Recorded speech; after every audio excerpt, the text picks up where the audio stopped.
আপু, তুমি আমাকে এভাবে কিস করলে কেন? আরে কিস তো করেছি মাত্র, সামান্য। অন্য কিছু তো করিনি। এর আগে এরকম বিহেভ দেখাচ্ছিস কেন? সঙ্গে কি গার্লফ্রেন্ড আছে নাকি? জি না, সঙ্গে কোনো গার্লফ্রেন্ড নেই। বন্ধুর সঙ্গে এসেছে এইখানে। ও আচ্ছা, তাহলে সিঙ্গেল। আয়, তোর সাথে কথা আছে।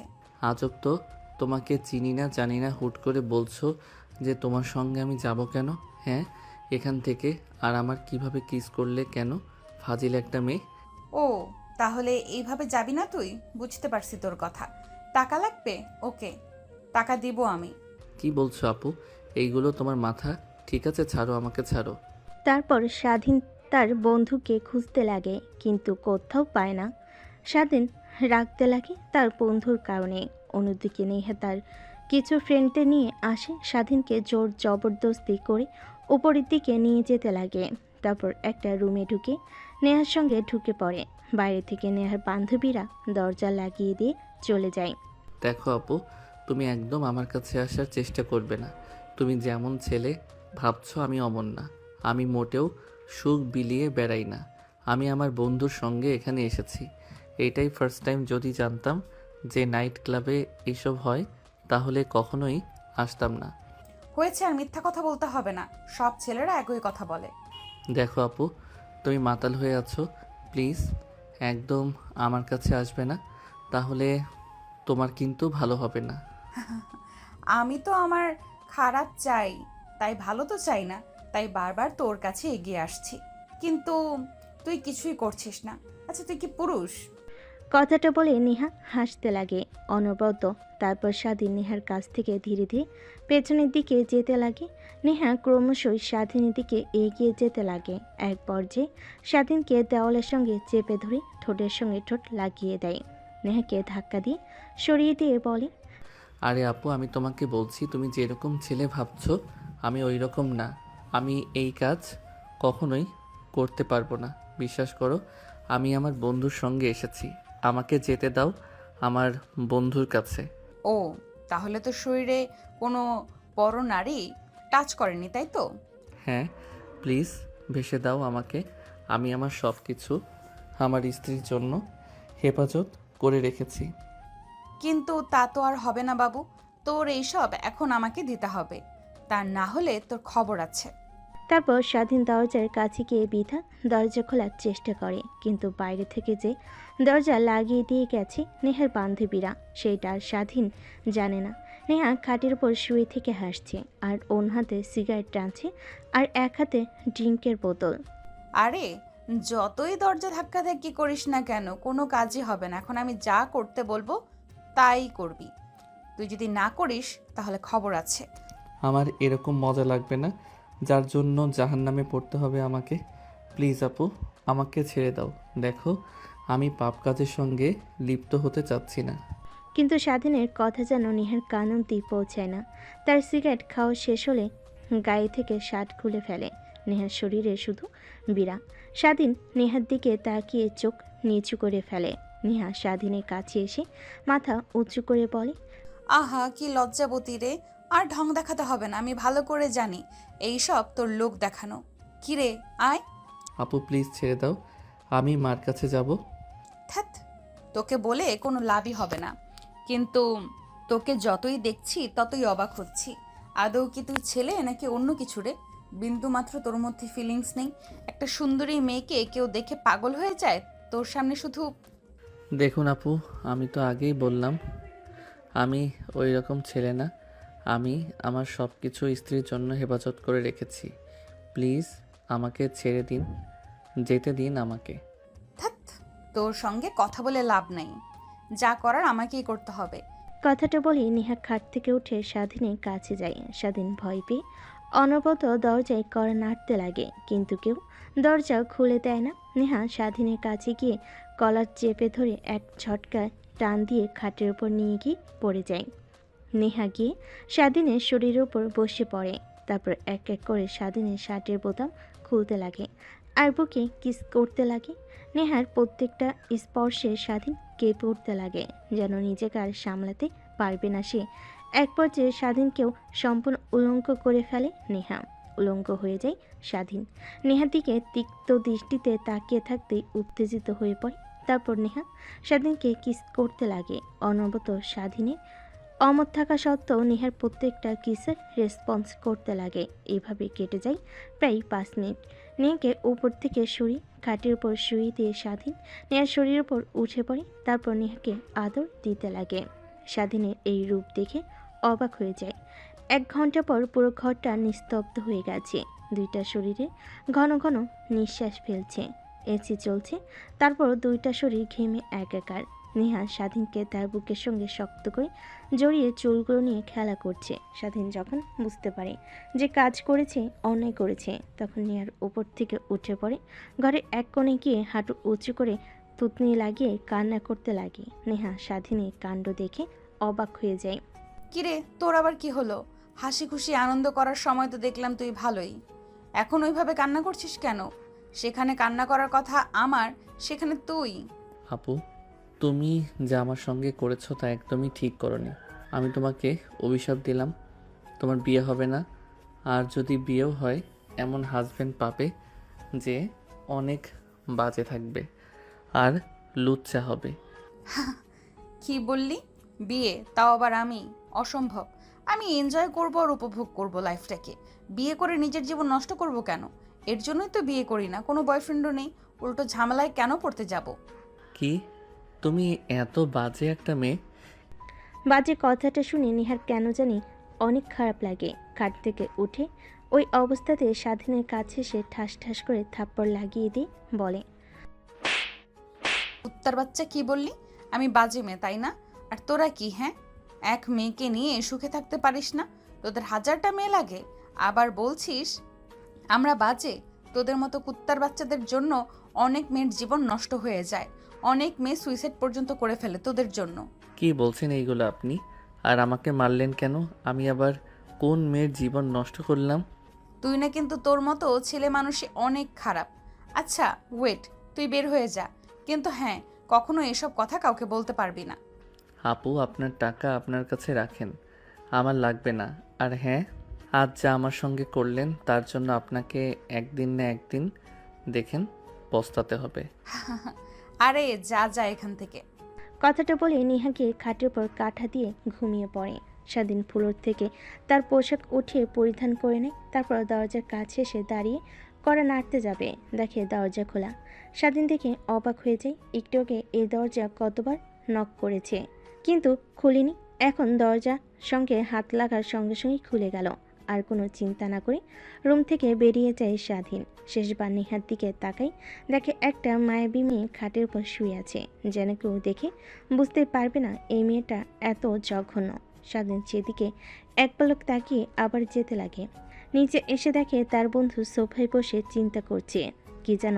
স্বাধীন সামনে দাঁড়াতে স্বাধীনের বন্ধু মাথা তুলে উপরের দিকে তাকায়। স্বাধীনকে দেখতে পেয়ে জড়িয়ে ধরে বলতে লাগে, আরে কোথায় হারিয়ে গিয়েছিলি তুই? এতবার ফোন করছি, মেসেজ দিছি, কোনো রিপ্লাই পাচ্ছি না। কোথায় গিয়েছিস? অনেক টেনশন হচ্ছিল আমার। একটাবার বলে যাবি না আমাকে? তোকে আগে অনেকবার বলেছিলাম আমি এই জায়গাটাতে আসবো না, কিন্তু তুই তো আমার কোনো কথাই শুনলি না।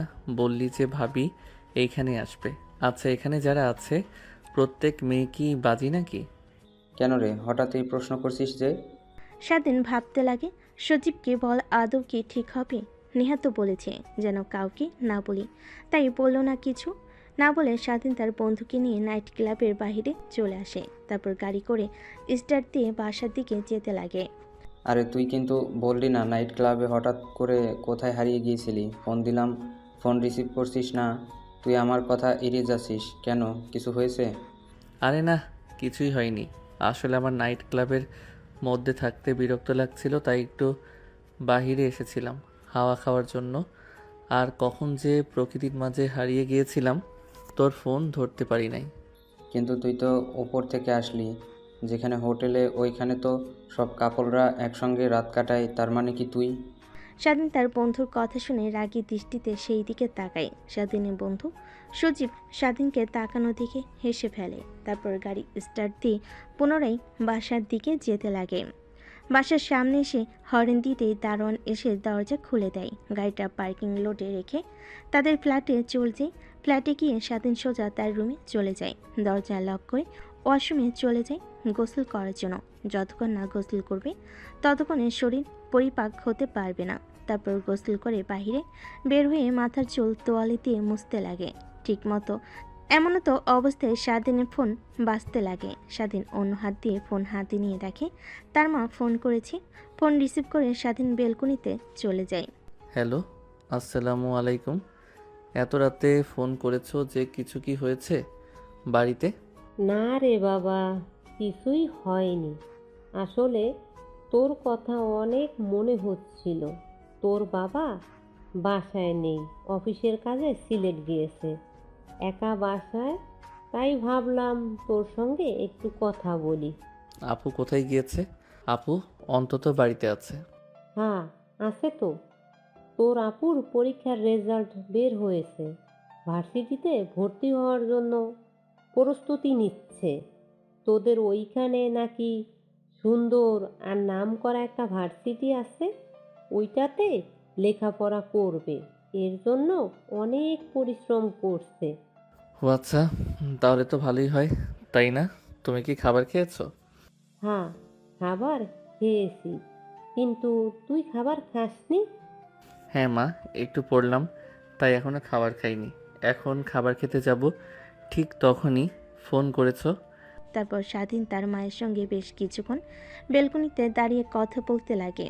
কথা বলা শেষ করে স্বাধীন রুমে প্রবেশ করে, পোশাক পরে নেয়। তারপর নিচে আসে খাবার খাওয়ার জন্য। দেখে স্বাধীনের বন্ধু সজীব সোফায় বসে কার সঙ্গে যেন ভিডিও কলে কথা বলছে। স্বাধীন সজীবের পাশের সোফায় বসে পড়ে, টিভি অন করে টিভি দেখতে লাগে। সজীব তার গার্লফ্রেন্ডের সঙ্গে কথা বলা শেষ করে স্বাধীনের দিকে তাকিয়ে বলে, কিরে, তোর মন এভাবে মরা কেন? কী হয়েছে আমাকে বল। দেখ, ক্লাবে যদি কিছু হয়ে থাকে আমাকে বল, আমি ওটা সমাধান করে দিচ্ছি। আরে না, কিছুই হয়নি। আসলে কোনো কিছু ভালো লাগছে না, আর বাসার কথা অনেক মনে পড়ছে, তাই হয়তো মন খারাপ দেখাচ্ছে আমার। আমারও ঠিক একই অবস্থা। চল না তোদের গ্রামে যাই, তোদের গ্রাম দেখতে অনেক ভালো লাগে, আমার ঘুরে আসি। কিন্তু কিছুদিন পর তো আবার কলেজে এক্সাম আছে, এই কথাটা মাথায় কি আছে তোর? এখন যদি গ্রামে যাই, শহরে আসতে আসতে তাও 1 মাস লাগবে। পরীক্ষার তো আর খুব সময় বাকি নেই। আরে বাদ দে না। তারপর স্বাধীন আর তার বন্ধু দুজনে মিলে কথা বলা শেষ করে রাত যখন অনেকটা গভীর হয় তখন দুজনেই খাবার খেয়ে যে যার রুমে চলে যায়। স্বাধীন রুমে গিয়ে খাটের উপর শুয়ে এপাশ ওপাশ করতে লাগে, কিন্তু তার দু চোখে কোনো ঘুম ধরা দেয় না। বারবার নেহার কথা মনে হতে থাকে। মেয়েটা তার সঙ্গে কি করলো, চেনা নাই জানা নেই, অজ্ঞাত একটা মেয়েকে এভাবে এসে ধর্ষণ করলো। আনমনে ভাবতে লাগে স্বাধীন। কিন্তু আমার তো কোনো দোষ নেই, মেয়ে তা যা করেছে সম্পূর্ণ তার ইচ্ছাই করেছে, আমি তো কিছু করি নাই। আর মেয়েটা তো আমাকে জোর জবরদস্তি করেছে। আর মেয়েটা তো আমার সঙ্গে প্রথম নাই, এর আগেও অনেক ছেলের জীবনে এইভাবে নষ্ট করেছে। এই কোন সমাজে এলাম? আমরা গ্রামে ছিলাম, ভালো ছিলাম।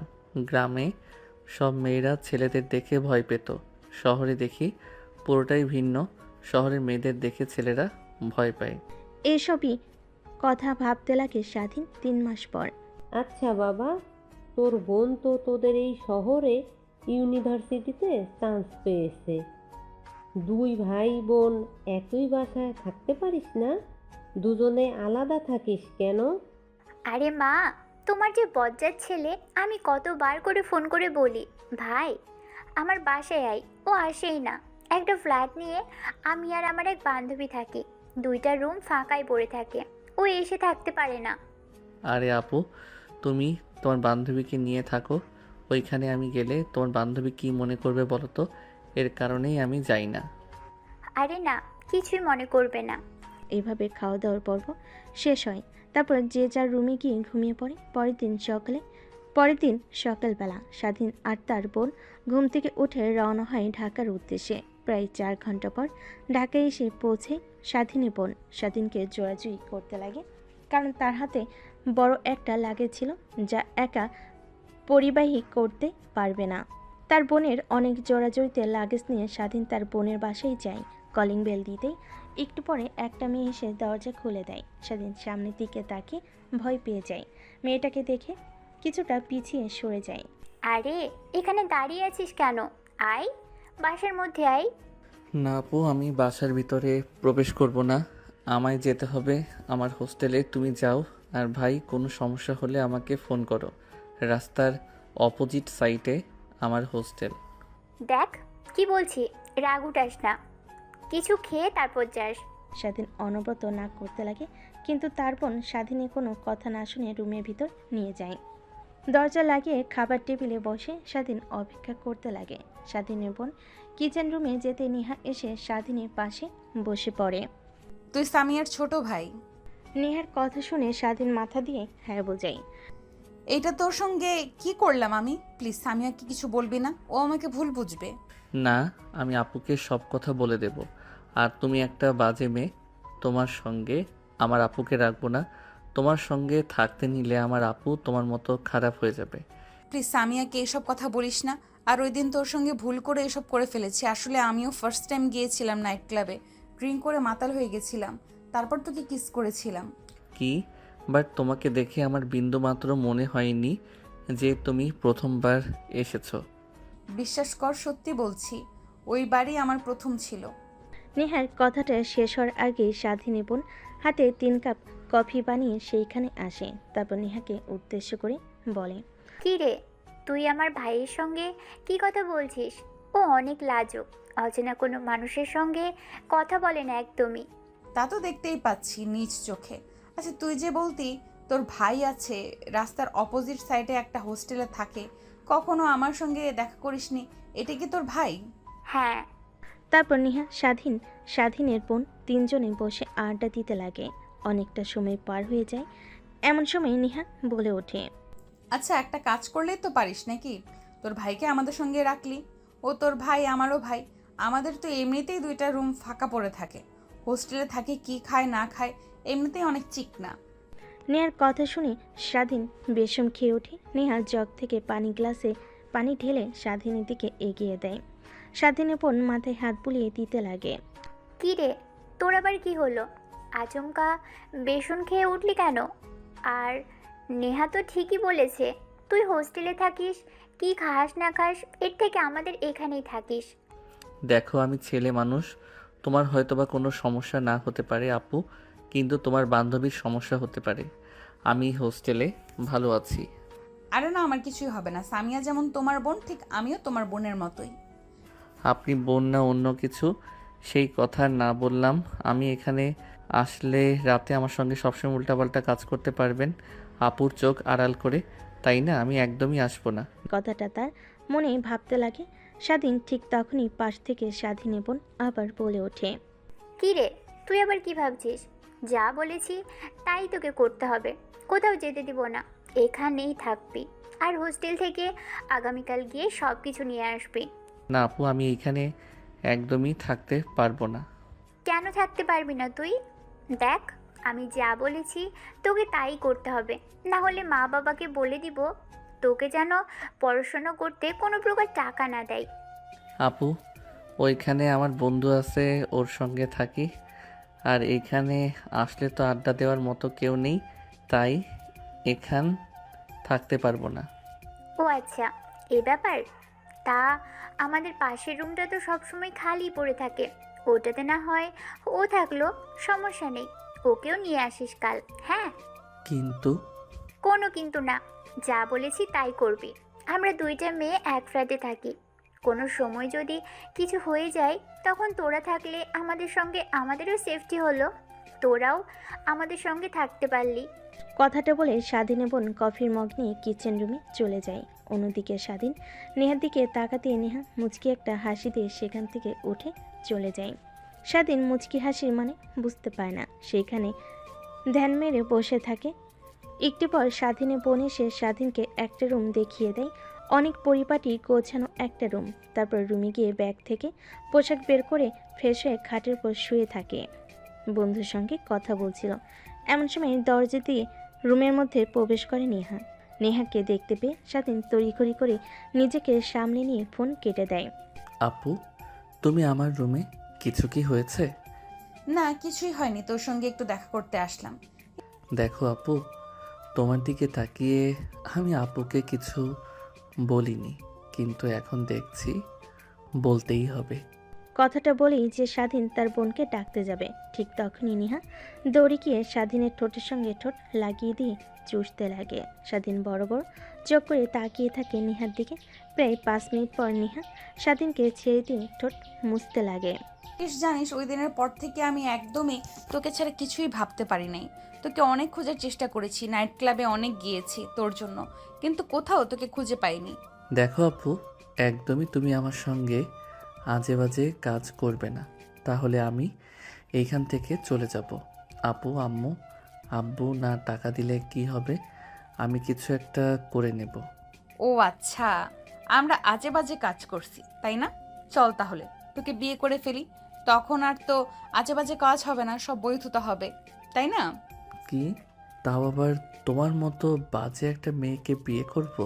অসম্ভব, একদমই না।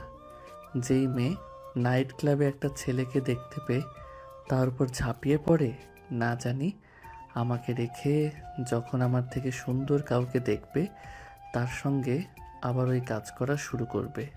স্বাধীনের কথা শুনে নিহার অনেক রাগ হয়, কারণ সে তো একবার বলেছে যে নিজের মধ্যে ছিল না, ড্রিঙ্কস করে মাতাল হয়ে গিয়েছিল। তাই রাগে নিহা স্বাধীনের দিকে এগিয়ে যেতে লাগে।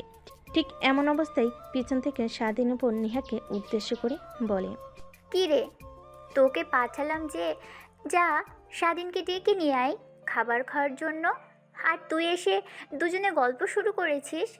নিহা নিজেকে সামলে নিয়ে পিছনের দিকে তাকায়, দেখে স্বাধীনের বোন। তারপর নিহা তার মুখে কৃত্রিম হাসি রেখা টেনে বলে, আরে তুই বললি না তোর ভাই অনেক লাজুক, তাই তোর ভাইয়ের লজ্জা ভাঙাচ্ছি। হয়েছে, আমার ভাইকে আর লজ্জা ভাঙাতে হবে না। এখন আয় তুই আমার সাথে, আর স্বাধীন তুইও আয়, খাবার খেয়ে নিবি। কথাটা বলি স্বাধীনের বোন নেহাকে নিয়ে রুম থেকে বেরিয়ে আসে। নেহা বারবার স্বাধীনের দিকে রাগী দৃষ্টিতে তাকিয়ে থাকে। স্বাধীন বুঝতে পারে তার আজকে খবর আছে। তারপর শোয়া থেকে উঠে খাবার টেবিলে চলে যায়। খাবার খাওয়া শেষ করে স্বাধীন রুমে এসে ভালোভাবে দরজা লাগিয়ে তারপর লাইট অফ করে মোবাইল অন করে বন্ধুর সঙ্গে গেমস খেলতে লাগে। রাত যখন অনেক গভীর হয় তখন দেখতে পায় তার পায়ে ভার ভার অনুভব হয়। স্বাধীন ভয় পেয়ে যায়। ফ্ল্যাশ লাইট অন করে দেখে নিহা তার পায়ের উপর বসে আছে। স্বাধীন চিৎকার দিতে যাবে, এর আগে নিহা এসে স্বাধীনের মুখে হাত দিয়ে চেপে ধরে। দেখ, তুই তোর বোনকে কি বলবি, উল্টো আমি বলবো তুই আমাকে জোর জবরদস্তি করেছিস। তখন দেখবি তোর বোন তোর কোনো কথাই বিশ্বাস করবে না, আমার কথা বিশ্বাস করবে।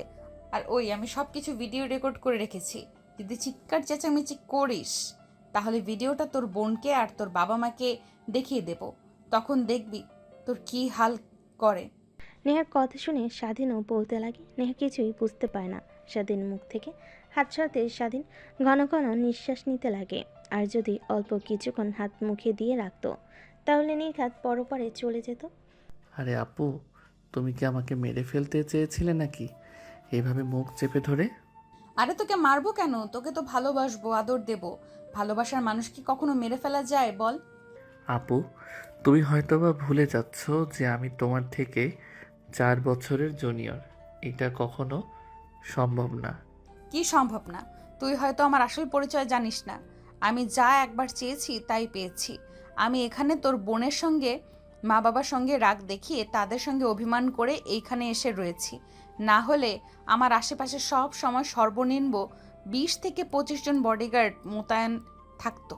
আর কি বললি, আমার পেছনে পেছনে অনেক ছেলে লাইন দিয়ে দাঁড়িয়ে আছে, তাদের দিকে আমি ফিরেও তাকাই না। তুমি তাহলে যাও না সেই ছেলেদের কাছে, দেখবে তোমার চাহিদা ও পূরণ করবে, তুমিও আনন্দ পাবে। কিন্তু আমি তো তোমার থেকে জুনিয়র, তোমার চাহিদা পূরণ করতে পারবো না। প্লিজ আপু, আমার সঙ্গে এসব আর করবে না। আর আমি তখন বলেছি, উল্টাপাল্টা কিছু করলে আমি এখান থেকে চলে যাব। বুঝতে পারছি, সোজা আঙুলে ঘি উঠবে না, আঙুল বাঁকাতেই হবে। কি তার মানে? তুমি ওই দিন রাতে মদ খেয়ে? স্বাধীনকে আর কোনো কথা বলতে না দিয়ে নেহা স্বাধীনের উপর শুয়ে পড়ে। ঠোঁটের সঙ্গে ঠোঁট লাগিয়ে চুষতে লাগে আর পা দিয়ে স্বাধীনের পায়ে অনবরত টাচ করতে লাগে, যেন স্বাধীন উত্তেজিত হয়ে যায় আর তাকে সুখ দিতে পারে। কিন্তু স্বাধীন পাথরে নাই সেইখানে শুয়ে থাকে। এক পর্যায়ে নেহা স্বাধীনের রেসপন্স না দেখে অনেকটা রেগে যায়। রেগে স্বাধীনের ঠোঁটে কামড় দেয়। স্বাধীন আহ বলে ওঠে। তারপর এক এক করে নেহা স্বাধীনের শরীর থেকে পোশাক খুলতে লাগে। নেহার প্রত্যেকটা স্পর্শে স্বাধীন কেঁপে উঠতে লাগে। এক পর্যায়ে নিজেকে আর সামলাতে না পেরে নেহার সঙ্গে তালে তাল মিলাতে লাগে। দুজন হারিয়ে যায় ভালোবাসার এক অতুল গভীরে। 2 ঘন্টা পর নেহা স্বাধীন বুকের উপর শুয়ে আছে।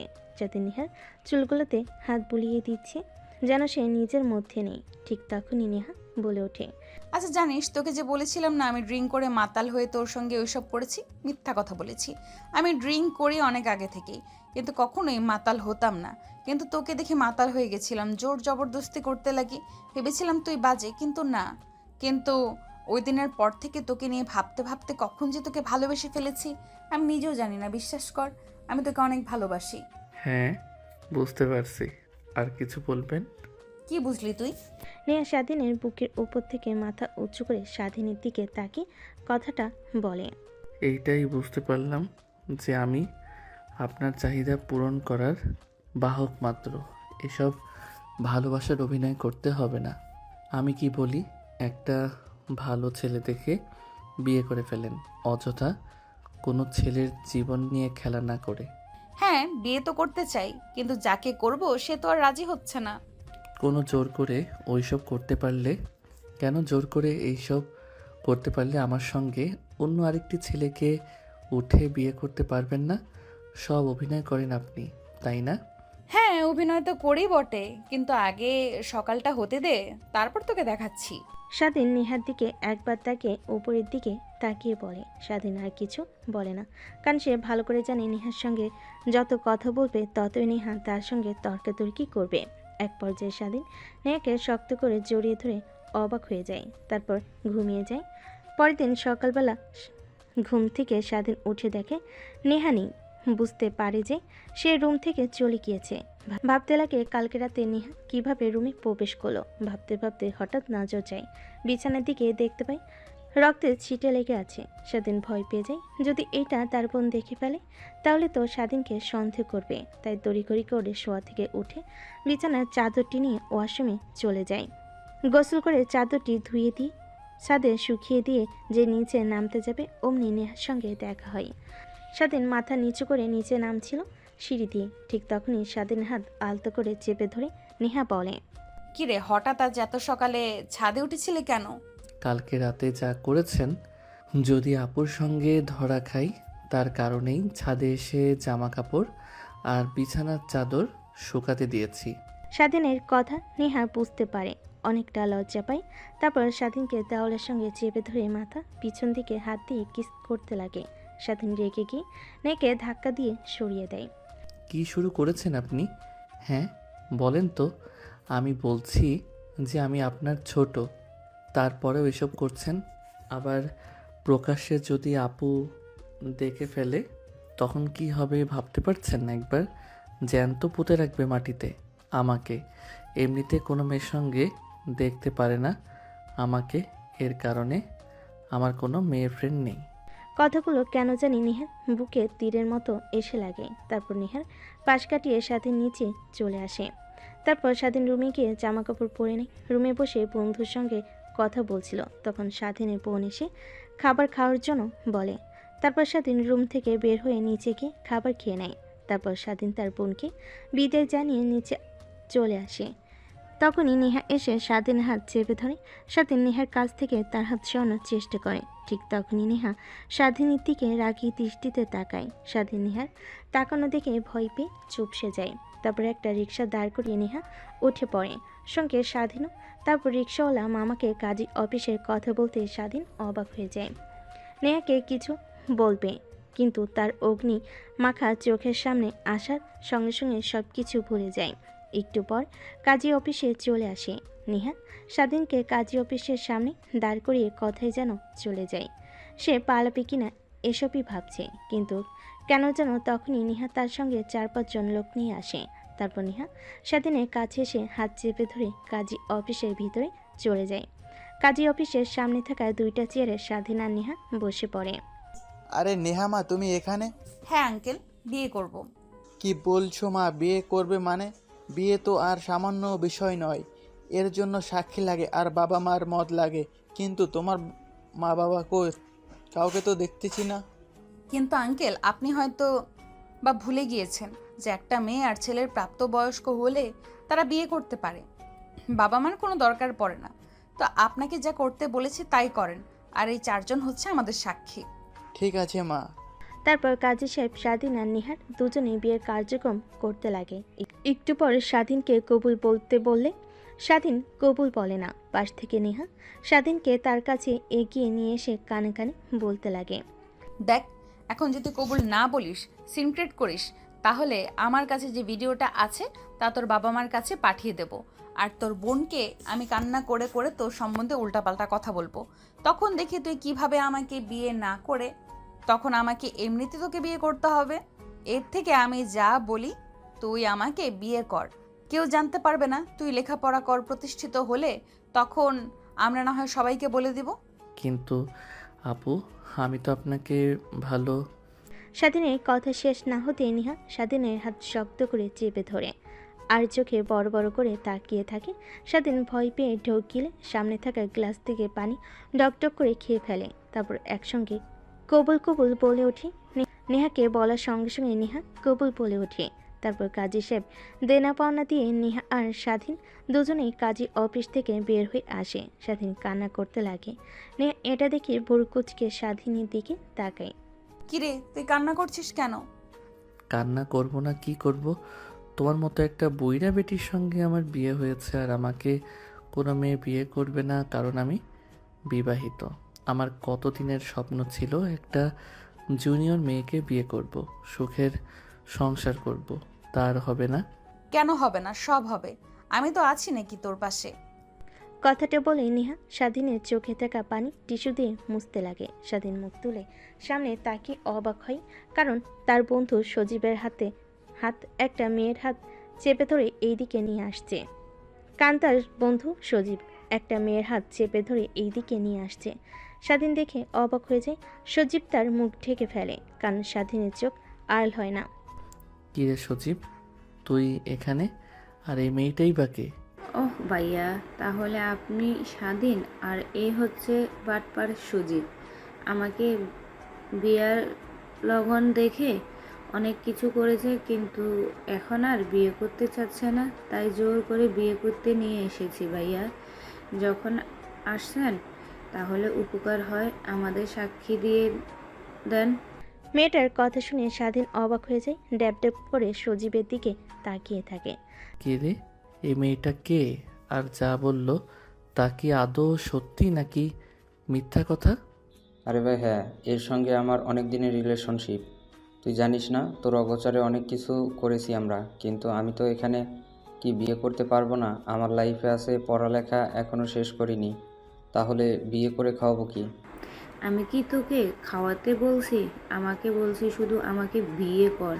তুই আমার কাছে ধরা থেকে গেলি, লেখাপড়া শেষ করো তুমি, তারপর না হয় সবাইকে জানাবো আমাদের সম্পর্কটা। কিন্তু বিয়েটা করতে হবে কেন? তারপর সজীব আর সজীবের গার্লফ্রেন্ড দুজনেই তর্কাতর্কি করতে লাগে। স্বাধীন দুজনের দিকে তাকিয়ে থাকে। নেহা অবাক হয়ে যায়। আরে থামবি তোরা? কাজী অফিসের সামনে দাঁড়িয়ে কি করছিস এইসব তোরা? দেখ, সবাই তোদের দিকে তাকিয়ে আছে। আচ্ছা, ভাবি যে হতো বলছে, তাহলে বিয়ে করে ফেল। ভাবি তো আর বলছে না যে বিয়ে করে তাকে তোর বাসায় নিয়ে যেতে হবে। সে তার বাসায় থাকবে। তুই তোর মতো লেখাপড়া শেষ করে না হয় আঙ্কেল আন্টিকে জানাস।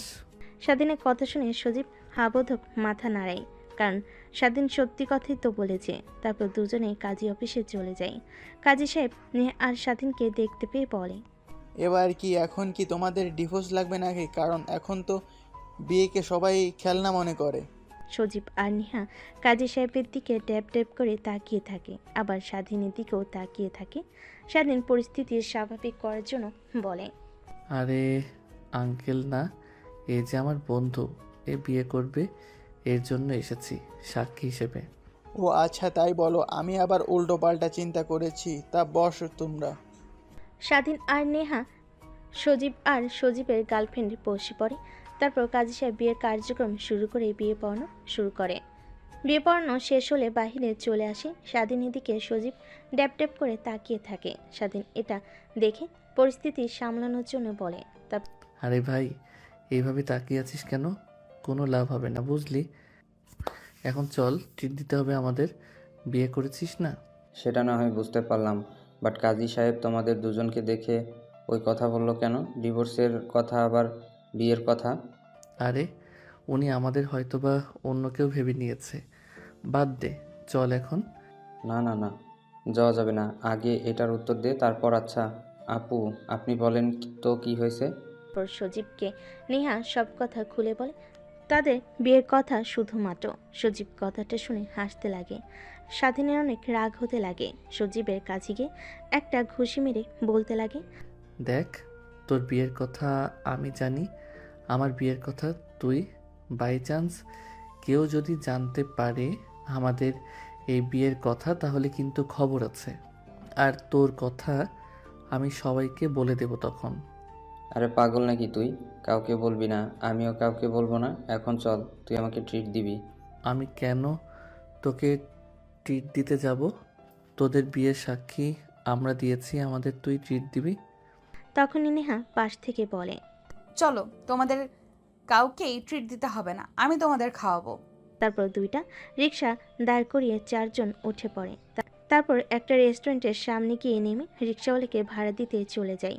তারপর তারা রেস্টুরেন্টে ঢুকে খাওয়া দাওয়া করে চারজনে অনেক এনজয় করতে লাগে। দেখতে দেখতে অনেকটা সময় পার হয়ে যায়। তারপর চারজন রেস্টুরেন্ট থেকে বের হয়ে রিক্সা নিয়ে পুরো শহরটা ঘুরতে লাগে। এমন সময় স্বাধীনের ফোন বাজতে লাগে। পকেট থেকে ফোন বের করতেই নেহা একটু কৌতূহল নিয়ে হাত থেকে ফোন কেড়ে নিয়ে দেখে আপু লেখা। বুঝতে পারে সামিয়া ফোন করেছে, তাই স্বাধীনের দিকে এগিয়ে দেয়। স্বাধীন নেহাকে চোখ বাঁকিয়ে প্রশ্ন করে, এখন আপুকে কি বলবো বলেন? আপু তো বলেছিল যে হোস্টেল থেকে সব কিছু গুছিয়ে যেন খুব তাড়াতাড়ি বাসায় যাই, কিন্তু আমরা তো বাহিরে দিয়ে ঘুরছি এখন। কিছু একটা বলো তুমি। তারপর স্বাধীন ফোন রিসিভ করে কানের কাছে ধরতেই ওপাশ থেকে সামিয়া বলতে লাগে, কি রে, তুই কখন বের হয়েছিস বাসা থেকে? এখনও আসিসনি কেন? হোস্টেল থেকে সব কিছু আনতে তো আর এত সময় লাগার কথা না। আপু, একটা কাজে বন্ধুর সঙ্গে কলেজে এসেছি, একটু পর বাসায় গিয়ে তারপর না হয় আমরা দুজন যাব। ও আচ্ছা, তাহলে তাড়াতাড়ি চলে আসিস। কথাটা বলে স্বাধীন ফোন রেখে দেয়। স্বস্তির একটা নিঃশ্বাস ফেলে। অন্যদিকে নেহা অপলক দৃষ্টিতে স্বাধীনের দিকে তাকিয়ে থাকে। স্বাধীন অনেকটা অবাক হয়ে যায় নেহার তাকানো দেখে। কি হয়েছে আপু, তুমি এইভাবে আমাদের দিকে তাকিয়ে আছো কেন? না, দেখছি আমার কিউট বরটাকে। স্বাধীন নেহার কথা শুনে ফিক করে হেসে ফেলে। নেহা স্বাধীনের হাসির দিকে অপলক দৃষ্টিতে তাকিয়ে থাকে। এইভাবে অনেকটা সময় পার হয়ে যায়। পার্কে ঘোরাঘুরি শেষ করে আরেকটা রিক্সা নিয়ে স্বাধীন আর সজীব দুজনেই হোস্টেলে চলে আসে। তারপর দুজনেই গোছগাছ করে হোস্টেলের সবার কাছ থেকে বিদায় নিয়ে চলে আসে বাসায়। কলিং বেল দিতে নেহা এসে দরজা খুলে দেয়। সজীব মুখ ফসকে বলে ফেলে, ভাবি আপনি এখানে? পাশ থেকে স্বাধীনের বোন সব কিছু শুনতে পায়। কে ভাবি? কার ভাবি? কিসের ভাবি? না মানে ইয়ে, আপু মুখ ফসকে বের হয়ে গেছে। ও আচ্ছা, বুঝতে পারছি। তা তোমরা ভিতরে আসো। তারপর সজীবকে একটা রুম দেখিয়ে দেয়। সজীব তার রুম অনেক পছন্দ হয়। গোছগাছ করে স্বাধীনের রুমের মধ্যে প্রবেশ করে দেখে স্বাধীন মোবাইলে গেমস খেলছে। স্বাধীনের পাশে বসে বলতে লাগে, কিরে, কিছু তো বুঝতে পারলাম না। নেহা ভাবি এখানে কেন? নেহা হলো আমার আপুর বান্ধবী। কি? হ্যাঁ, সত্যি। কেমনে কি ভাই? তুই কি তাহলে নেহা ভাবিকে আগে থেকে চিনতি নাকি? আর তোকে কোনো মেয়ে যদি চোখের ইশারা দিত, তাও তো আমার কাছে এসে বলতেই, কিছুই তো বললি না। কিছু হয়েছে, ব্যাপার খুলে বলতো। স্বাধীন সজীবের এমন প্রশ্নে কি বলবে বুঝতে পারে না। তাকে তো আর নাইট ক্লাবের কথা বলা যাবে না বলে নেহাকে বাজে ভাববে। তাই ভাবতে লাগে কি বলা যায়। এক পর্যায়ে বলতে লাগে, তুই যেরকম আমার কাছ থেকে মিমের কথা লুকিয়েছিস, ঠিক আমি একই রকম নেহার কথা লুকিয়েছি তোর কাছ থেকে। ও আচ্ছা, তাই বল। তারপর সজীব আর স্বাধীন দুজনেই কথা বলতে লাগে। অনেকটা সময় পার হয়ে গেলে স্বাধীন বোন তাদের দুজনকে ডাকতে লাগে খাবার খাওয়ার জন্য। তারপর খাবার টেবিলে গিয়ে খাওয়া দাওয়া শেষ করে যে যার রুমে গিয়ে ঘুমিয়ে পড়ে। স্বাধীন কালকে নাই আজকেও দরজা ভালোভাবে লাগিয়ে দেয় যেন নেহা কোনোভাবে খুলতে না পারে, ভিতর থেকে লক করে রাখে যেন খুলতে না পারে। তারপর রুমে এসে খাটের উপর শুয়ে পড়তে চোখ লেগে আসতেই ঠিক তখনই ফোন ভাইব্রেশন হতে লাগে। ফোন হাতে নিয়ে দেখে অচেনা নাম্বার, তাই পাশে রেখে দেয়। একের পর এক ফোন আসতে লাগে। স্বাধীন বিরক্তি নিয়ে রিসিভ করে কানে কাছে ধরতেই ও পাশ থেকে তীক্ষ্ণ গলায় বলতে লাগে, কিরে, তোর দরজা ভেতর থেকে লাগিয়ে রেখেছিস কেন? কালকের মতো লক করে রাখতে পারিসনি? ও, তা আপনি আমার নাম্বার পেলেন কোথা থেকে? সেটা তোকে জানতে হবে না। দরজা খুলতে বলেছি, দরজা খোল, না হলে দরজা ভেঙে ভেতরে ঢুকবো কিন্তু। আরে না না, দরজা ভাঙতে হবে না। এমনিতেই কালকে তুমি আমাকে রাতে ঘুমাতে দাওনি। প্লিজ, আজকে কিছু হবে না, ঘুম পাচ্ছে অনেক। তুই দরজা খুলবি কিনা সেটাই আগে বল। নেহার রাগী কণ্ঠ দেখে স্বাধীন ভয় পেয়ে যায়। দরজা খুলে দিতে নেহা রুমের মধ্যে প্রবেশ করে দরজা লাগিয়ে দিয়ে স্বাধীনের দিকে রাগী দৃষ্টিতে তাকায়। কি বলেছিলি দরজা খুলবে না, তাই না? ওয়েট, দেখাচ্ছি তোকে মজা। কথাটা বলে নেহা স্বাধীনের দিকে এগিয়ে যেতেই লাগে। কালকে নাই আজকেও স্বাধীন পিছু হতে লাগে। এক পর্যায়ে সোফায় গিয়ে বসে পড়ে। নেহা সোফার দুপাশে হাত দিয়ে স্বাধীনের দিকে ধীরে ধীরে এগিয়ে যেতে লাগে। দেখো আপু, এসব করা একদমই ঠিক হচ্ছে না। ভুলবশত যদি তোমার পেটে বাবু চলে আসে তখন কি হবে? আসলে আসবে, সেটা নিয়ে তোকে ভাবতে হবে না। এখন যা করছি তা করতে দে, না হলে তোর খবর আছে। কিন্তু দেখ, কোনো কিন্তু কিন্তু করবি না। তোর এরকম দ্বিধাদ্বন্দ্বের কারণে আমি তোকে কিন্তু বিয়ে করেছি শরীয়ত মোতাবেক। তুই আমার স্বামী, তোর কাছ থেকে স্ত্রীর অধিকার আমি পেতেই পারি, না হলে জোর করে আদায় করব। দেখো আপু, আমি তোমাকে সব কথা খুলে বলি, তখন তোমার ভয়ের তো চেহারা দেখে কিছু বলিনি। আমি তোমাকে স্ত্রী হিসেবে মানতে পারবো না, কারণ আমার বাবা মা কখনো তোমার মতো একটা মেয়েকে তাদের ছেলের বউ হিসেবে একদমই দেখতে পারবে না। কেন, আমার মধ্যে এমন কিসের অভাব আছে যে আঙ্কেল আন্টি আমাকে তাদের ছেলের বউ হিসেবে মানতে পারবে না? ছোটোখাটো পোশাক পরো, নাইট ক্লাবে যাও, এসব কোনো ভালো মেয়ের কাজ না। এটা যদি একটাবার আমার বাবা মা জানে তাহলে তো আরও কখনোই মানবে না। হ্যাঁ, এটাই ঠিক। আগে অনেক গিয়েছি, বাট বিশ্বাস কর 3 মাস হলো নিজেকে একদম পরিবর্তন করে ফেলেছি। তোর বোনের সঙ্গে দেখা হওয়ার পর থেকে একসঙ্গে থাকি। আর জিজ্ঞেস করতে পারিস তোর বোনকে কোন জায়গায় যায় নাকি? তোর বোনের সঙ্গে সব সময় থাকি, ভার্সিটিতে যাই একসঙ্গে, সব কিছু করি। ও আচ্ছা। হ্যাঁ, আরও তুমি আমাকে যেভাবে বলবে সেভাবেই চলবো। পর্দা করে বোরকা পরে বাইরে চলাফেরা করতে বললে সেটাও করব। প্লিজ আমাকে ভালোবেসে নিজের করে নাও, কখনো দূরে সরিয়ে দিও না। স্বাধীনের কেন জানি নেহার বলা কথাগুলো শুনে অনেক ভালো লাগে, তাই নেহাকে আলতো করে নিজের দিকে এগিয়ে নিয়ে আসে। নেহার হাত ছেড়ে দিতে স্বাধীনের উপর পড়ে যায়। নেহা স্বাধীনকে শক্ত করে নিজের আওতায় নিয়ে আসে, পিছনে চুল চেপে ধরে ঠোঁটের সঙ্গে ঠোঁট লাগিয়ে ফেলে স্বাধীন। তারপর অনবরত কিস করতে লাগে। নেহা স্বাধীনের ভালোবাসা পেয়ে প্রতিনিয়ত শিউরে উঠতে লাগে। তারপর সোফার উপর থেকে নেহাকে উঠি কোলে করে খাটের উপর নিয়ে এসে ফেলে দেয়। তারপর এক এক করে শার্ট খুলতে লাগে। প্যান্ট খুলে নেহার উপরে ঝাঁপিয়ে পড়ে। অনেকটা সময় পার হয়ে গেলে স্বাধীন নেহার উপর ক্লান্ত হয়ে শুয়ে পড়ে আর স্বাধীনের চুলগুলোতে হাত বুলিয়ে দিতে লাগে।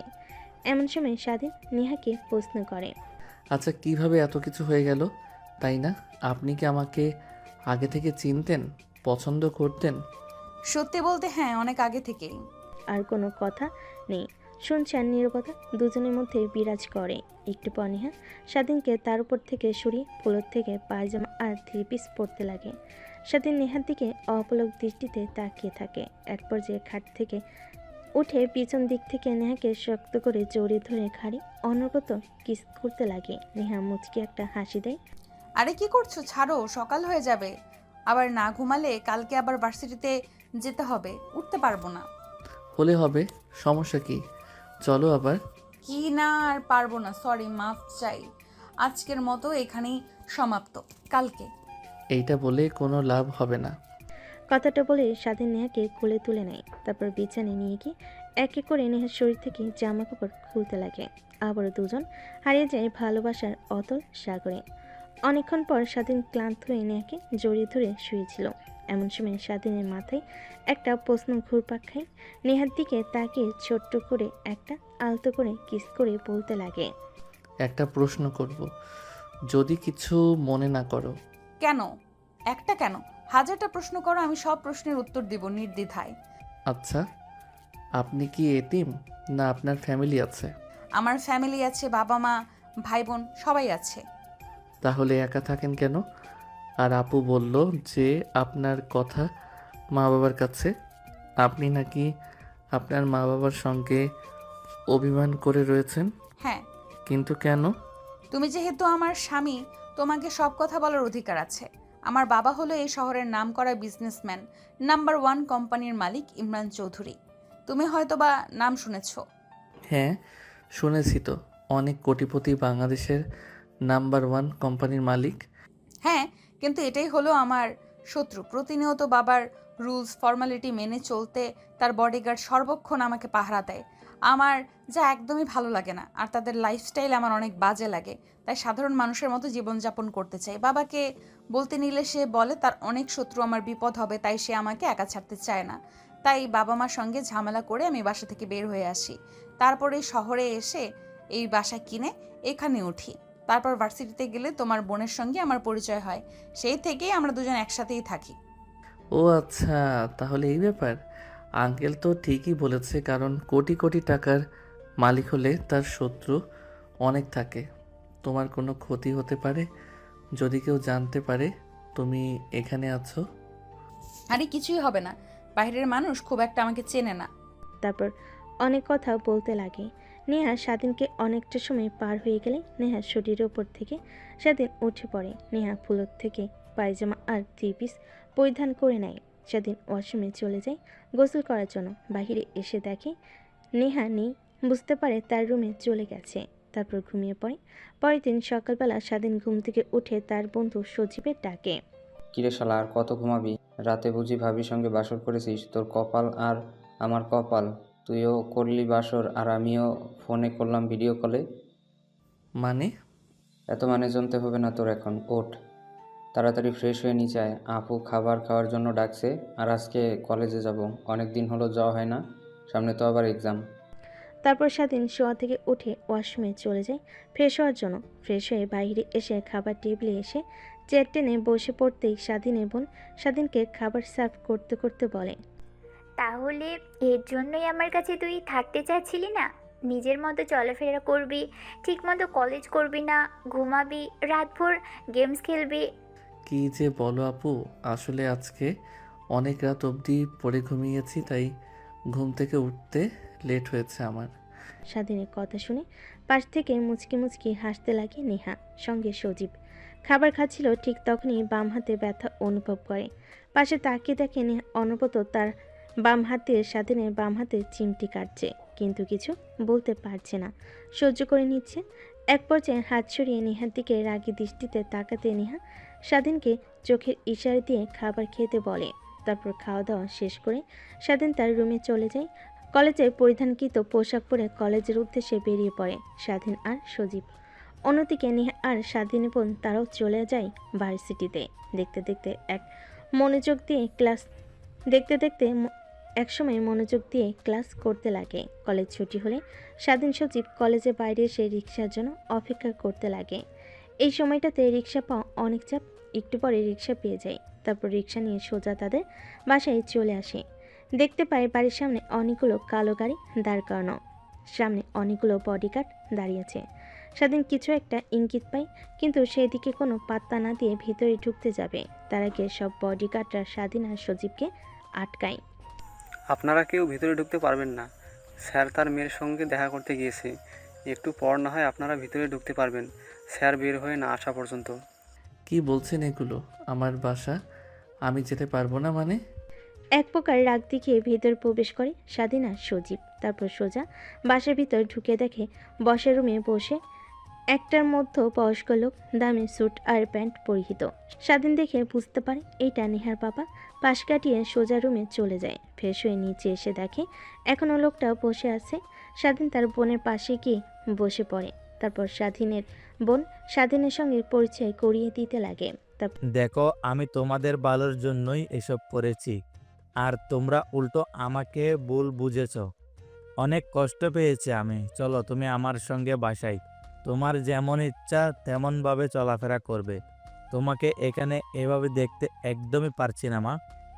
বাবা, আমি এখানে অনেক ভালো আছি। যখন প্রয়োজন হয় তখন আমি একাই বাসায় চলে যাব। আর সময় সময় গিয়ে তোমার সঙ্গে মা, ভাইয়া আর ছোট বোনের সঙ্গে দেখা করে আসব। কিন্তু তুমি বাসায় যাবে না কেন, মা? এইটা তো একবার বলো না।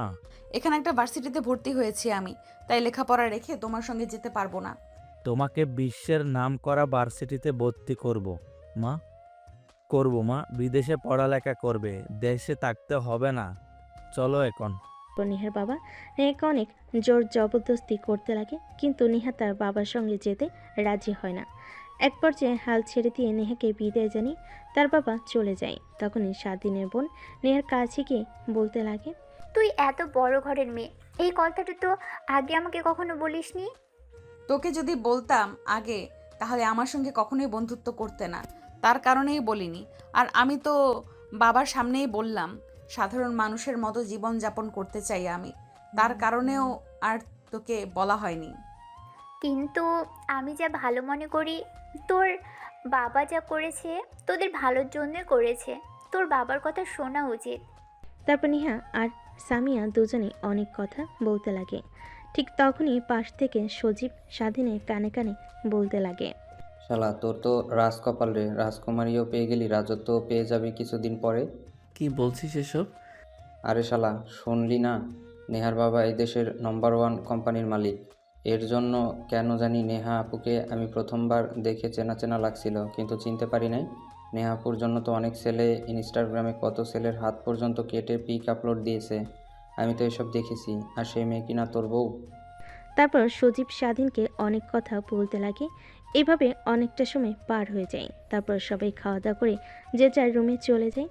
এইভাবে পেরিয়ে যায় 2 মাস। একদিন সবাই খাবার টেবিলে বসে খাবার খাচ্ছিল। এমন তো অবস্থায় নেহা দৌড়ে খাবার টেবিল থেকে উঠে বেসিংয়ের কাছে চলে যায়। নেহাকে খাবার টেবিল থেকে দৌড়ে উঠে যেতে দেখে স্বাধীনের বোন সামিয়া নেহার কাছে গিয়ে দেখে নেহা অনবরত বমি করে চলেছে। সামিয়া বুঝতে পারে না নেহার বমি হওয়ার কারণ কি। এক পর্যায়ে নেহা বমি শেষ হলে সামিয়া নেহাকে পানি খাইয়ে দিয়ে মাথায় পানি দিয়ে তার রুমে নিয়ে গিয়ে শুয়ে দিয়ে আসে। তারপর আবার খাবার খেতে টেবিলে আসে। তখনই স্বাধীন প্রশ্ন করে, আচ্ছা আপু, নেহাপুর কি হয়েছে?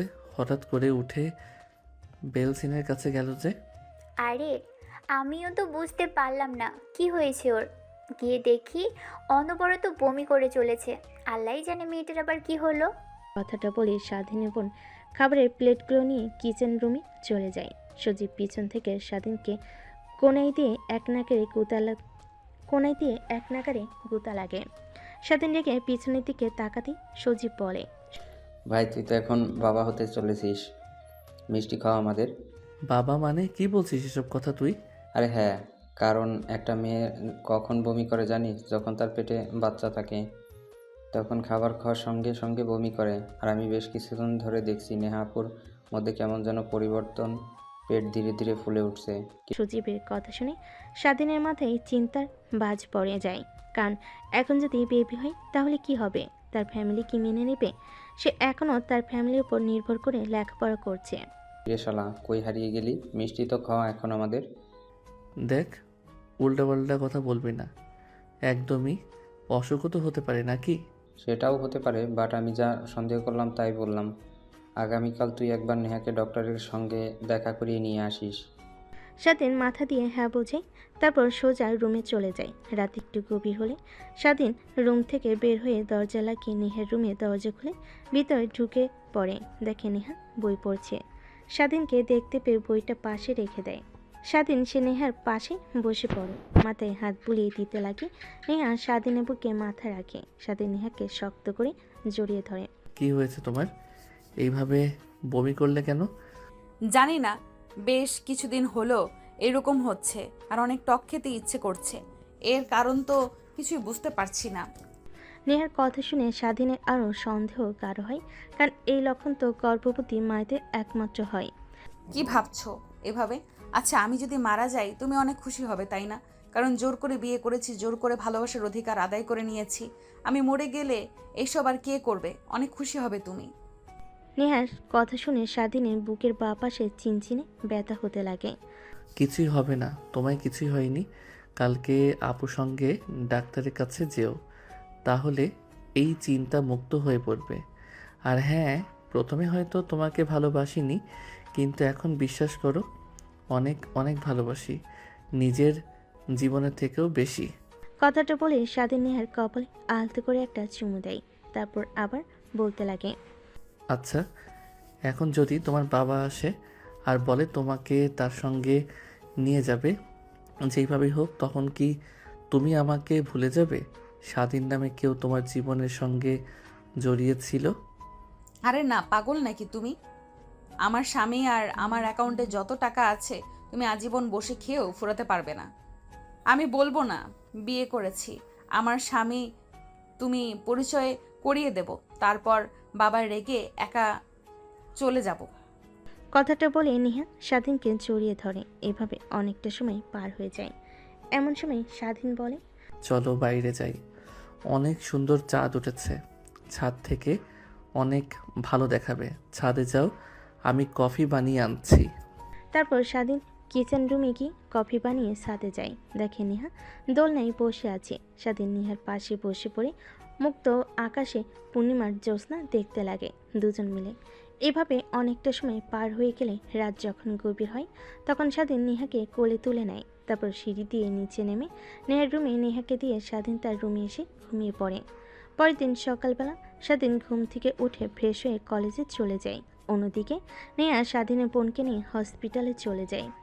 স্বাধীন ক্লাসে মনোযোগ দিতে পারে না, যদি তার সন্দেহটা ঠিক হয়, আবার যদি নেহার কোনো মারাত্মক রোগ হয়। এসব বিষয় নিয়ে চিন্তা করতে করতে ক্লাস শেষ করে কলেজ ছুটি হলে বাসে এসে দেখে নেহা বসার রুমে বসে আছে চিন্তিত হয়ে, পাশে তার বোন।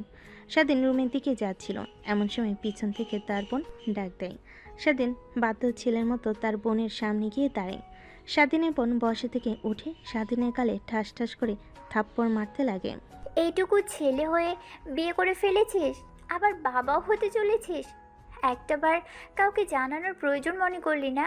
ছি, আমার বলতেও ঘেন্না হচ্ছে। তুই আমার ভাই। স্বাধীন যা বোঝার বুঝে ফেলেছে। নেহা তার বোনকে সব কথা খুলে বলেছে। স্বাধীন মাটির দিকে তাকিয়ে থাকে, আরেকটা থাপ্পড় দিতে যাবে সামিয়া। এমন সময় নেহা এসে সামিয়ার হাত চেপে ধরে। দেখো, ওর কোনো দোষ নেই, আমি জোর করে বিয়ে করেছি আর সবাইকে বলতে নিষেধ করেছি, এর কারণেই কাউকে বলিনি স্বাধীন। তাই বলে আমাকেও বলবে না? আমি ওর বোন হই। আমি কি তোদের সম্পর্কটা মেনে নিতাম না? উল্টো আমি মা বাবাকে বোঝাতাম। আর এখন কি বলবো? তার ছেলে লুকিয়ে বিয়ে করেছে, আবার বাচ্চার বাবা হচ্ছে। তখন বাবা মা কি বলবে বুঝতে পারছিস তোরা? আপু, ভুল করে ফেলেছি, প্লিজ তুমি বাবা মাকে রাজি করাও। আর নেহার কোনো দোষ নেই, যা করার আমি করেছি, ওর সঙ্গে জোর করে বিয়ে করেছি ওকে। তারপর নেহা স্বাধীনের বোন তিনজনের কথা বলতে লাগে। তার সজীব দর্শকের ন্যায় দাঁড়িয়ে আছে। স্বাধীনের বোন মাথা চেপে ধরে সোফায় বসে পড়ে। আচ্ছা, তুই তোর রুমে যা, পোশাক পরিবর্তন করে আয়। আমি মা বাবাকে এখনই আসতে বলছি ঢাকায়। স্বাধীন তার রুমে চলে যায় পোশাক পরিবর্তন করার জন্য। ওয়াশরুমে যায় ফ্রেশ হওয়ার জন্য। বাইরে এসে দেখে নেহা তোয়ালে হাতে নিয়ে দাঁড়িয়ে আছে। স্বাধীন নেহাকে কি বলবে কিছুই বুঝতে পারে না। নেহার হাত থেকে তোয়ালেটা নিয়ে মুখ মুছতে লাগে। নেহা বুঝতে পারে স্বাধীন অনেক অভিমান করে আছে তার উপর, কারণ সে এখন বেবি চায়নি। দেখো, এখানে তো আমাদের কোনো হাত নেই। স্বয়ং আল্লাহ তাআলা চেয়েছিলেন যে আমাদের এই সম্পর্কটা সবার মাঝে যেন প্রকাশ পায়। লুকিয়ে লুকিয়ে সম্পর্কটা চালানোর থেকে প্রকাশ পেয়ে সবার মাঝে, এটাই ভালো। আর তুমি নারাজ হয়ে থেকো না প্লিজ। আরে পাগলি, কি বলো? নারাজ হয়ে থাকবো কেন? আমি বাচ্চার বাবা হচ্ছি, এটা তো অনেক আনন্দের কথা, তাই না? আমি অনেক খুশি। বাট তোমাকে দেখে একটুও মনে হচ্ছে না। স্বাধীন খুশি হয়ে নেহাকে শক্ত করে জড়িয়ে ধরে উপরে তুলে ঘোরাতে লাগে। আরে নামাও নামাও, পড়ে যাবে, আর যে কেউ দেখতেও পারে। এখন আর দেখলে কোনো সমস্যা নেই, কারণ সবাই জেনে গেছে। হয়েছে, আর বলতে হবে না, চলো নিচে যাই, সবাই আমাদের জন্য অপেক্ষা করছে। তারপর নেহা আর স্বাধীন দুজনেই নিচে চলে আসে। এভাবে সময় কোথা দিয়ে পার হয়ে যায় বুঝতেই পারে না। সন্ধ্যা হতেই স্বাধীনের বাবা মা সবাই চলে আসে। ইমিডিয়েটলি খবর দেওয়াতে তার একটু চিন্তিত হয়ে আসে। রুমের মধ্যে ঢুকে স্বাধীন আর সামিয়াকে সুস্থ দেখে স্বস্তির নিঃশ্বাস ফেলে। বাবা, তোদের কিছু হয়নি তো? হঠাৎ করে তোরা তাড়াহুড়া করে খবর দিলি, কিছু কি হয়েছে তোদের? স্বাধীন কোনো উত্তর না দিয়ে মাথা নিচু করে ফেলে। তারপর স্বাধীনের বোন তার বাবা মাকে সব কথা খুলে বলতে লাগে। অনেক রাগ হতে লাগে।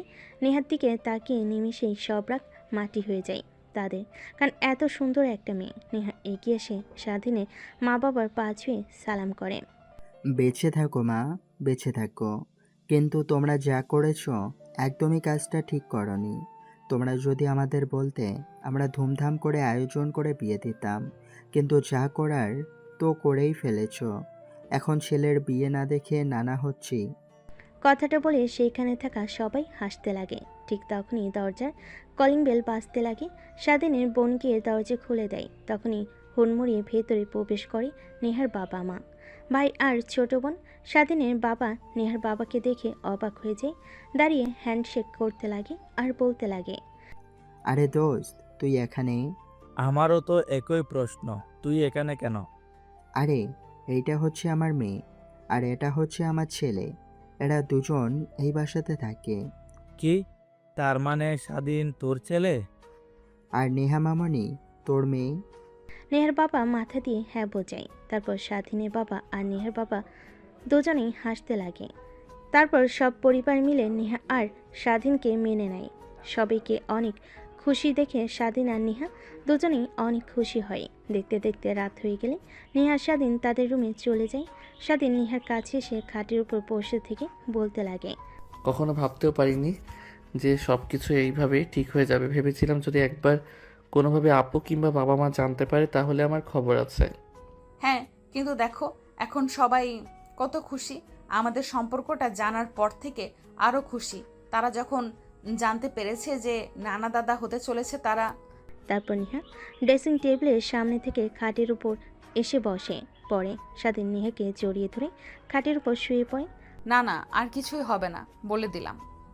হবে না মানে আজকে হবে। আজকে আমাদের দ্বিতীয় বাসরাত, কারণ আছে, সবাই মেনে নিয়েছে আমাদের। কথাটা বলে স্বাধীন ঝাঁপিয়ে পড়ে নেহার উপর। আর বাকিটা আপনাদের না জানলেও চলবে। যদি জানার খুব ইচ্ছে হয় তাহলে বিয়ে করে নেন।